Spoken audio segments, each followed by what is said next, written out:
Welcome to another edition of the Civ Battle Royale. My name is Dawkinzz, and let's get right into part 91, Break Down the Walls. Hello everyone, and welcome back to the Civ Battle Royale part 91. I'm your host, JM Angelo. Thank you for the note. JM Angelo 67, longtime lover of underdog civs and the head of the power rankers for the CBR. Originally the team created for MK3, we eventually got pushed over onto MK 2.1 as a project for the new power rankers. Here we see a tweet from Don Pedro II moments before bringing a hurricane to Laredo, ending Sam Houston's career as a sheriff. We have some more original content created by Monkey Chumbles that shows us how our Civ Ball universe feels about the current changes. I quite enjoyed the Civ Balls as they are a simplistic, comedic, and stylistic way to make the CBR more enjoyable to spread into what I may call, dare I say it, a fandom. And here we see a tile-accurate map by Der Erlenkönig, and it is a nice reference to make clear who the powers are. Here, however, we all see how quickly power shifts in this game. The Boers in Sweden continue to slaughter their respective enemies, while everybody else seems to just kind of stagnate. There's really nothing going on elsewhere. I guess Sibir and Vietnam are playing back and forth, but that's been going on for like 30 parts, I think. So let's see what happens this time around. And as always, the Boers continue to dominate the power rankings. Any notion we had that the Inuit could outdo the Boers is overshadowed by the multiple cities and capitals that the Boers have taken away from Vietnam. The Boers are in a really good spot. If they continue to push into Vietnam and take most of Asia, they are going to be pretty unstoppable. The Inuit have to push their way into South America by fighting the Bucks in Brazil, hopefully not the Blackfoot because they're the best, or try to fight Asia and go with Korea or Mongolia, which they can surely beat. They just need to unpuppet a couple of cities, build some units, and fight. After hearing that I have been granted the right to narrate, the sub celebrates a golden age, knowing that things will get exciting this week. For those that have forgotten our golden age festivities, we commonly drink champagne, dance, riot, create ARGs, and geek out all over the BR's future. We're gonna get so excited by this golden age, we're all gonna be taking golden showers. The former Afghan Antarctic bastion under Boer control is shown here, as Boer scientists are picking up on a seismic sonic anomaly coming from an impassable range of mountains. Something about Babylon or Atlantis or some myth. Not only do we see an armada of Kimberley ships and an Australian peacekeeper to the north, we can see that Boer Somalia is starting to hurt a bit. Perhaps the Kimberley are doing a sneak attack against the Boers. Maybe they'll win. Contrary to Somalia, the Vietnamese Indian subcontinent is recovering from its previous attacks, with Kimberley peacekeepers crowding the Indian Ocean so that Vietnam can keep population, production, time, and military. They're going to need everything if they feel like fending off the Boers. Boer cities continue to burn, and the Vietnamese create a last hold in Central Asia, whilst Boer cities are burning to nuclear hellfire. It is chaos in the Middle East. In the meantime, Sibir seems barely able to attack the Trungs. Nishapur may be safe for now, but it is not too likely to hold up. Meanwhile, despite Urgench being in the black, Sibir has no units capable of taking it, while a clump of units surround it. Feeling homesick for an island filled with funny accented English speakers, Australians reach the far lands of Ireland. This also gives us the opportunity to see most of Iceland's military. I've been a big critic of Iceland, and whilst they have strong units on their land force, which at times is skimpy, the majority of their naval military is made of empty carriers. Dear Iceland fans, I think Ingolfur is a paper champion. Perhaps the Swedish or Inuit should strike while the iron is hot, cold. I'm not sure which joke to make here. We also see that Australia is affected by the carrier plague, but more importantly are creating hover tanks and starting to fill their empty sea. I repeat, empty sea. Polynesia is frankly open to any invader. Australia needs to fill their oceans like they fill the lands of other countries with their diggers. What is interesting is that Australia is planning a naval attack, likely on Brazil or the Bucks. This could be a second chance for Parks to prove himself, seeing as Brazil has had trouble carpeting since the reboot. Could Australia create an empire that sees 3 oceans? We take a look at the former Indonesian city of Wangari building an auto plant. A boost to Australian production from any city is always good, and this just goes to show you that we haven't even begun to see the maximum potential of the Wobbegong. I mean, look at all those hover tanks. Over this way, we see Australia's potential victim, Don Pedro, is starting to build an air force in the Chilean city of Valdivia. Perhaps an air force can bombard Australia's naval force enough to protect his continent, but we all know that will never freaking happen because bombers only attack cities in this AI game. But we've been surprised before. Now for the fans of Exclavia, looking at the Afghan refuge of Batacaloa shows us that Uro is desperately trying to repair his fallen infrastructure and economy. Owing thousands of gold whilst losing city upon city to Sweden, Exclavia building a cargo ship shows just how far they have fallen. Sparta's former capital is producing cyber subs, showing that Ingilfer might be more aware of his naval weaknesses than we realize. Jakarta, the former Indonesian capital and the nicest city under Jandamara's control, or should we say Jandamada? I don't get that joke. An air force is being created by the Kimberley, proving that the Kimberley are conscious of being sandwiched between 2 superpowers, and who doesn't like a sandwich? Boom! Kufa has been nuked out of existence, breaking the foothold of Somalia, if not for just a moment. A Lutheran missionary makes a prayer for those lost. This goes to show you that no city is safe, not even one deep into Boer Africa. I wonder who's gonna make do with that space. I think the Boers have settlers, but they have so many workers, I don't know how one would be able to get there. I wonder who's gonna take up that space. Things seem pretty clear for the perpetrators of nuclear destruction, but each city is vulnerable to flipping into Boer hands. The same can be said for Persepolis and Passagarde, but the Boers can afford to lose those cities compared to the Trungs. The Trung atrocities do not end after Kufa, however. They bombard the former Timurid lands and cover the Siberian countryside in fallout. This is incredibly crippling for Sibir and their offensive. Kamsha Khan is lucky that Carrollton has not fallen just yet. I'm pretty sure it might also be able to be nuked into the ground, as we've seen in Boer Africa with Kufa. That would be an interesting way to break through this stalemate. Just nuke it to crap. Sri Lankan peacekeepers are flooding into the Middle East, and we see some biotroopers charging in from the mainland. But if we look north, we can see something terrible has happened. The walls of Jericho have fallen. I'm guessing Y2J was a Boer. An ancient Israelite city has been reduced to cinders. This would give Armenia the opportunity to expand for a 4th city. However, had it not been for the fact Gaza is puppeted... Tiridatus, you fool! What the hell are you doing? Come on, build something. Like, why? You have nothing left. Just build a settler, a worker, something that is actually going to get you back on the map before you're swallowed up by somebody else. The Boers, seeking vengeance for the many that the Trungs have killed, continue their charge into Central Asia. Vietnam seems to have a force at the front, but we can see that their military is not backed up at all. Vietnam's carpet has dissolved like sugar in hot water. Tea, boys. That statement is only proven here, where we can see only workers and a few paratroopers deep into central Vietnam. Nothing is stopping the Boers, or any nation for that matter, from tearing apart the southern half of Asia. Korea or Mongolia better get their act together before they are completely outdone by the Boers. They need to make a stopping point now. Either Vietnam is going to nuke their line of defense, or they are going to be gobbled up into oblivion. The Knights of the Mound Table find themselves among a swarm of Siberian carriers in what is mainly a useless navy, regardless of its position in the world. We do see a little rebuilding of Sibir's core, which is desperately needed if Kamcha Khan wants to even have a chance of staying in this game.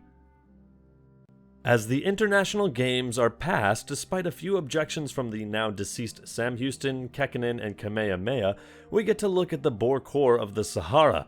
Although it seems at first glance to be covered in units, they are all workers that are already on improved tiles. For once, the Boers are severely undefended. Maybe this game isn't one-sided after all. You can see, I think, right there by Nyenyi, a settler. And another one by Kaba. There's probably another one, like it's a Where's Waldo of units over here. But will one of them be able to make it over to where Kufa was annihilated? With all those workers? I don't know. Ekbatana falls to the Boer onslaught and Ghazni is in the black. The Hunnic workers flee their home of Vietnam from their Boer hunters. Honestly, Central Asia seems to be ready to fall to the Boers at any moment. Things are not looking good. Vietnam has a chance to reclaim Nishapur, but otherwise their options are limited. Meanwhile, Sibir continues to burn in a terrible crisis with a need to rebuild. Their lands are not looking good, but they do have a lot of biotroopers. That's great. They're all fortified, and a couple in the north from Tus and Samarkand are heading the way of Vietnam, but will it be enough to stop Vietnam from pushing north of the mountains? We can see a little unit construction occurring in Brazil, which is always nice, especially when you look at that baby little giant death robot in the northwest. We also see the Australian military moving so far as to sit between the Boer and Brazilian continents. Also of note, the Buccaneers are losing more and more land through Boer settlers near Bamako. The last Texan battleship continues to roam the seas and spots an Icelandic caravel. Isn't this a show on USA or something like that, The Last Ship? A refugee points out that Iceland is sporting wooden boats, thus may be an easy target. The admiral chuckles at such a foolish idea, but devolves into tears, knowing that his battleship cannot house a school to educate his people, damning all future generations. We see that Korea has the gall to actually spawn settlers, thinking they may have a chance at planting a city in the gaps that Vietnam's Hellfire have created. I have a feeling that will not work at all. So on the bright side, Korea fans, Sejong actually seems to be pumping out a few units, thankfully. We can see all those biotroopers building up, and it looks like Australia isn't making a huge mess in the northern part of the country, so that's a good thing. Holy shit, it was one turn. Paul Kruger was able to do that in one turn. The international games are finished in rapid time. The Boers doubled the production of third-place Inuit and outdid Vietnam incredibly as well. Vietnam should not be spending their production on 6 happiness, but some people like sports enough to damn their own people to absolute death and assimilation by robots. Also of note, Mongolia gets a small win by gaining 3 happiness, caring enough about sports to actually try, unlike every other living civ. Man oh man, Vietnam is not kidding around. The Boers try to reclaim the land they lost in Somalia, while the Trungs ruthlessly nuke Khorasan off the face of the cylinder. If it means crippling the Boers, the Trungs must be desperate enough to try anything. However, I think they should concentrate any nuclear missiles on Boer forces around Persia and try to reclaim Central Asia.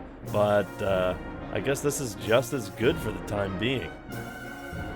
The Armenians slowly but surely lose their opportunity of settling a 4th city as Sweden takes on the old trend of border gore.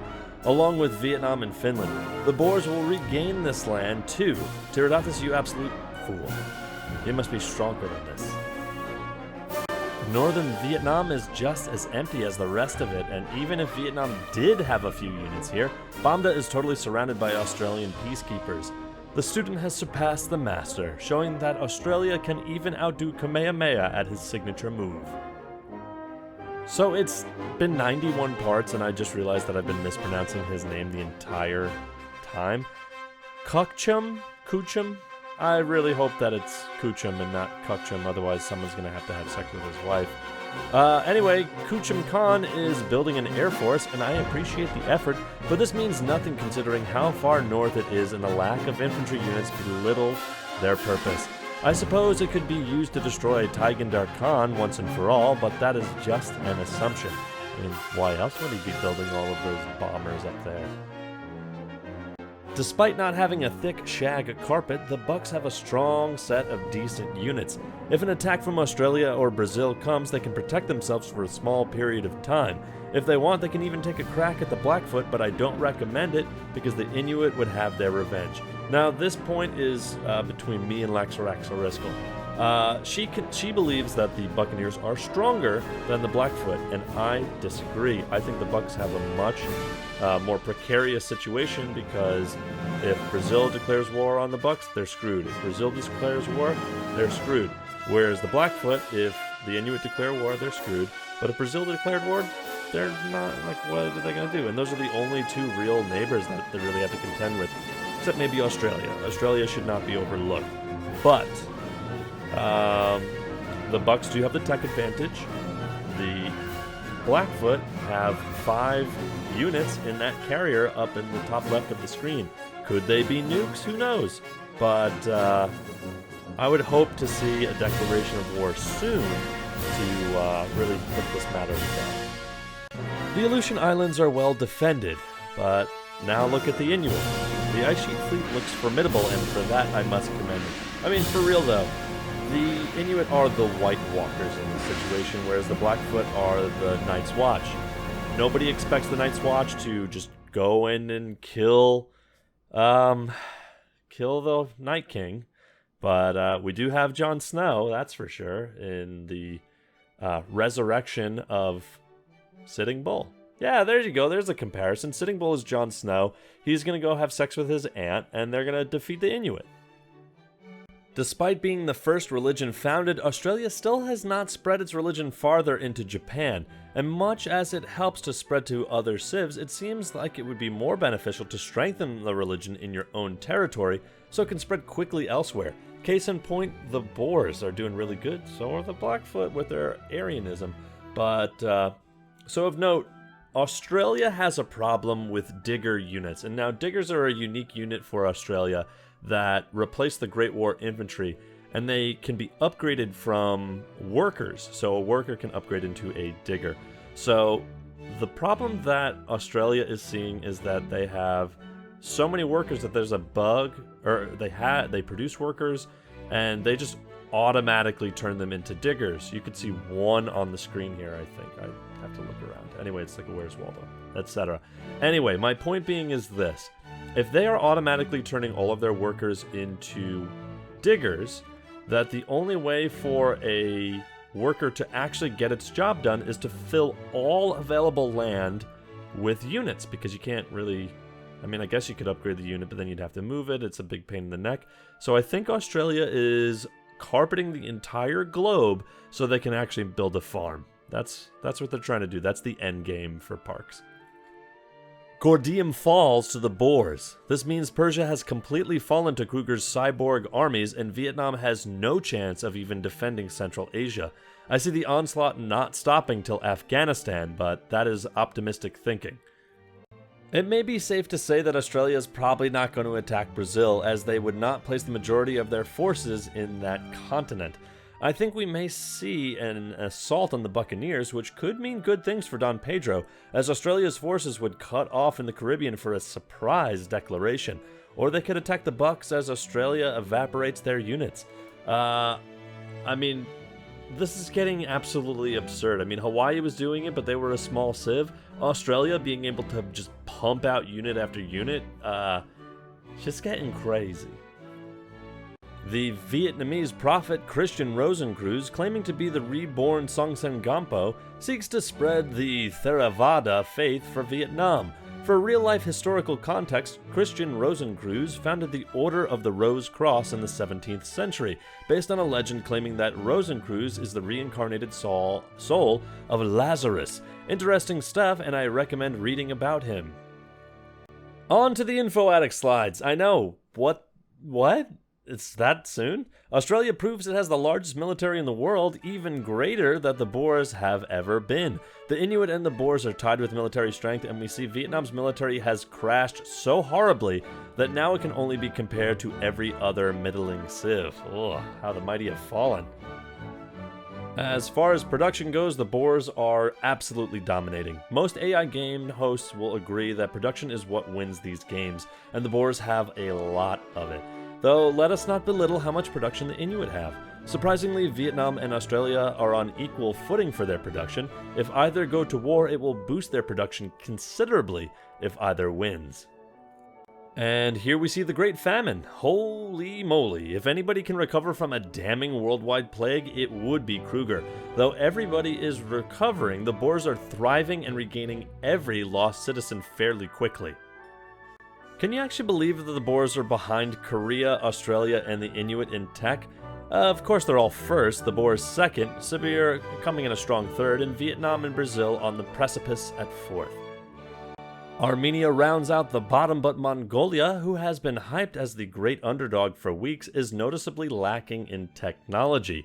Despite their military outnumbering Korea's and Sibir's, and honestly Vietnam's at this point, the Mongolian forces would get shredded by their neighbors' city defenses. And also, I have to give it up to Laxaraxariscal on this one. The Blackfoot really need to step up their science game. They're really not doing great on that end. We can see that Lutheranism is dominating the religious world, but the Blackfoot are really plugging away in the Americans with Arianism. The other religions are too slow in comparison, but trying their best. The only exception is dodecatheism, which seems to be going the way of the Ayyubids' faith. The party pope still lives. For reference, it looks like Armenia has been doing more converting than Australia. At least Tiridates has the claim to fame there. The Blackfoot will easily be able to encompass the Western Hemisphere and most likely spread their faith further into Russia. Theravada is having more troubles, but it is doing pretty well. The Boers have the best cities in the world, and Vietnam has the second best cities in the world. Hard to believe the latter is getting annihilated in its western flank by the former, but so is the way of the Boers. They must be stopped. Ooh, and you thought it was over, but we're not done yet. Madagascar is covered in Australian units, making the land less useful. Also notable, the Kimberley have a surprisingly large navy here. And just as Kekkonen flees Hebron, Gustavus rebuilds his army as quickly as possible, showing that he may be getting ready to strike Sibir. That's nice and all, but there is one problem with that plan. Oh, shit! Ladies and gentlemen, the war for Europe has begun. Place your bets in the BRSE, the Battle Royale Stock Exchange. Flare up and shitpost like there is no tomorrow. Oh my goodness, this is gonna be... Oh crap, this is gonna be big. I hope it's not another stalemate, but we can already see the action starting with the Swedish cruisers getting attacked. Oh boy, this is gonna be good. Anyway, I have been your narrator, and it has been an honor, as a longtime fan, to narrate this part. JM Angelo 67 is out. Good night. And my name is Dawkinzz. I have been doing your audio narrations. Hopefully I didn't annoy the crap out of you with most of my improv stuff and annoying voice, but I love you guys, and we'll see you next time.